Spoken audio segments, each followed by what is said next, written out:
politik dan perempuan, sepertinya kita tidak bisa melupakan pasca reformasi. Tentu teman-teman belum lahir dan saya pun juga belum lahir.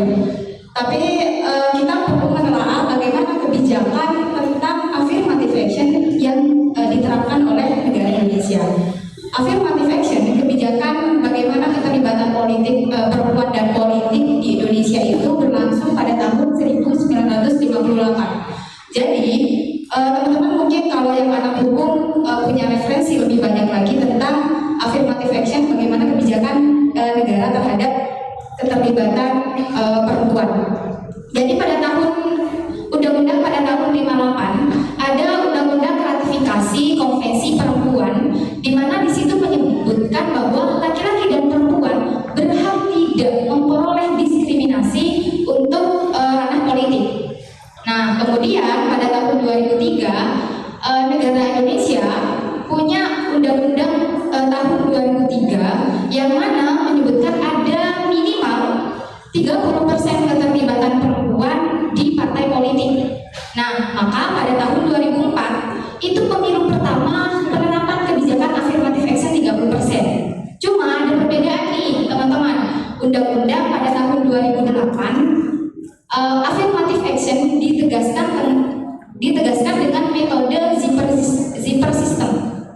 Jadi di metode itu, kalau misalkan partai politik mencalonkan 3 nomor urut, 1, 2, 3 nomor urut untuk jadi calon legislatif misalkan, atau untuk jadi PR, maka salah satunya harus perempuan. Entah perempuan di nomor 1, entah perempuan di nomor 2, atau perempuan di nomor 3. Kenapa metode itu perlu diberlakukan? Agar masyarakat lebih mengetahui bagaimana calon politisi perempuan dan lebih terbuka untuk dipilih. Maka saya memiliki data, ada perbedaan nih ketika belum ada affirmative action, kemudian tahun 2004 pemilu pertama ada affirmative action dibandingkan dengan pemilu tahun 2009.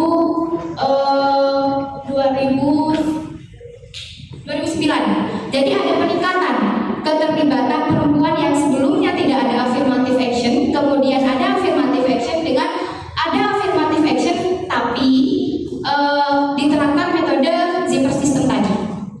Nah, pertanyaannya adalah kenapa sih harus 30%? Kenapa nggak 50%? Misalkan begini, tidak 30% saja, tidak 50% saja, atau 30% saja keterlibatan perempuan masih minim. Terakhir tahun 2019 misalkan itu masih 20%. Padahal tahun 2024 pemilih perempuan itu 50,7% kalau data dari Perludem. Pertanyaannya, kita siap nggak menjadi pemilih sekaligus menjadi politisi?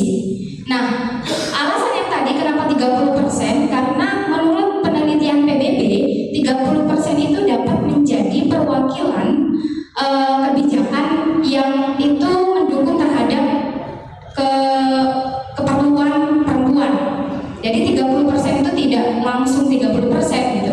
Ada beberapa metode termasuk bagaimana kebijakan PBB tentang kesetaraan gender yang kemudian itu diterapkan di Indonesia. Nah, pertanyaan yang selanjutnya adalah kenapa sedikit perempuan? Setidaknya ada 3 faktor. Misalkan sistem pemilihan umum. Sistem pemilihan umum kita masih terbuka. Bagaimanapun partai memberikan ruang bagi perempuan untuk menjadi politisi, keputusan ada di tangan rakyat. Rakyat mau nggak memilih perempuan calon politisi? Itu faktor pertama. Faktor kedua,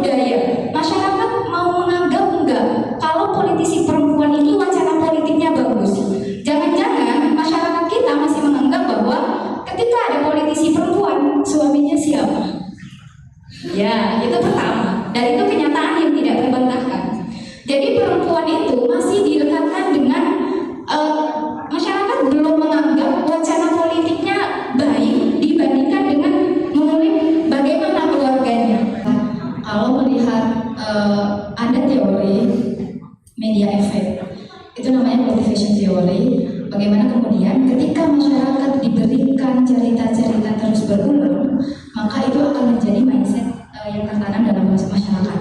Nah, di cultivation theory ini ada kita kenal dengan istilah male gaze. Male gaze ini bagaimana kemudian di media perempuan itu ditampilkan. Jadi ada 3 hal kalau male gaze ini. Bagaimana laki-laki menggambarkan perempuan, perempuan menggambarkan perempuan, dan perempuan menggambarkan dirinya sendiri. Kalau tadi penyampaiannya Mas Iqbal itu adalah bagaimana laki-laki menyampaikan tentang perempuan. Sekarang pertanyaannya, kira-kira apa yang sudah disampaikan Mas Iqbal ini benar-benar baik-baik saja?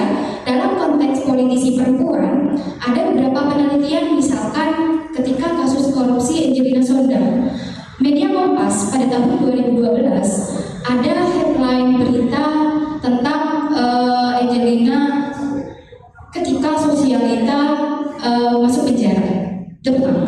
Kedua, Angelina Sondang menangis tidak mau masuk politik. Nah, berita-berita semacam ini di media itu adalah dampak male gaze itu tadi.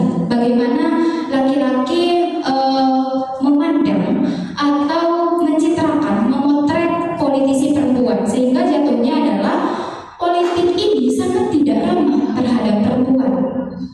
Itu sesederhana itu ya. Tapi ini kultural gitu, struktural gitu maksudnya. Kemudian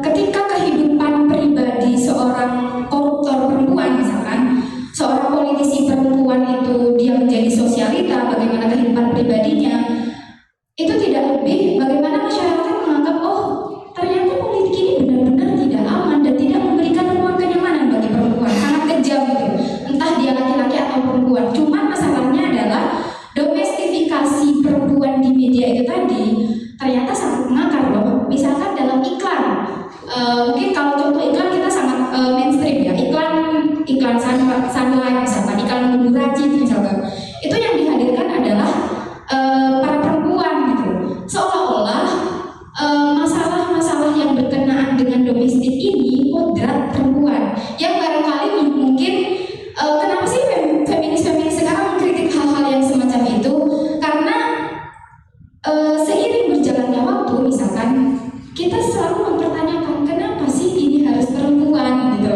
Seiring berjalannya waktu, dengan berkembangnya literasi, kemudian wacana keilmuan yang semakin luas, kita semakin mempertanyakan kenapa sih kalau iklan pokok itu hanya laki-laki misalkan. Oh ternyata ada datanya loh, Indonesia itu negara yang tinggi fatherless misalkan, punya bapak tapi kehadiran bapak untuk masuk anak nggak ada.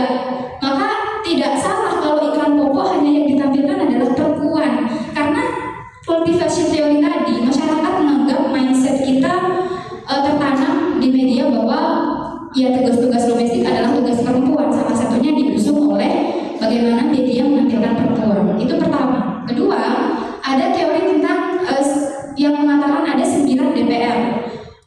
Salah satunya adalah Krisdayanti, kemudian ada siapa lagi ya? Saya menampilkan di situ ada Mbak Nur Hamidah, ada Rati Megasari. Mungkin teman-teman ini nggak asing, tapi kalau Krisdayanti adalah seorang DPR mungkin nggak asing ya. Jadi 9 DPR ini dilihat konten media sosialnya, dia menampilkan atribut perempuan, atribut legislatif, dan atribut keluarga. Ternyata yang paling banyak dikomentari oleh netizen ketika dia mengupload pasangannya, ketika dia mengupload keluarganya, dan yang dikomen adalah bukan wacana politik yang dibangun ketika dia menjadi sosok dari legislatif itu tadi. Nah, di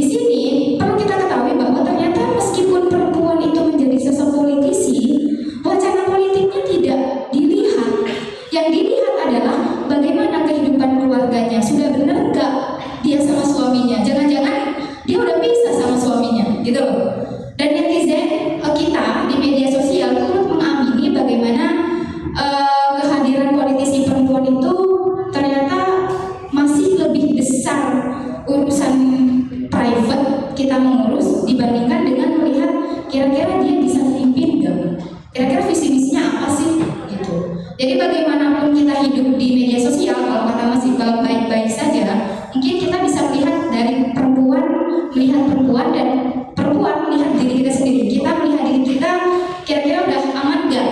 Dan saya yakin teman-teman di antara di sini pernah mengalami misalkan ada orang mengirim gambar alat kemaluan di media sosial, misalnya di Instagram. Kalau saya pernah. Kemudian ada yang pernah mengalami catcalling, pasti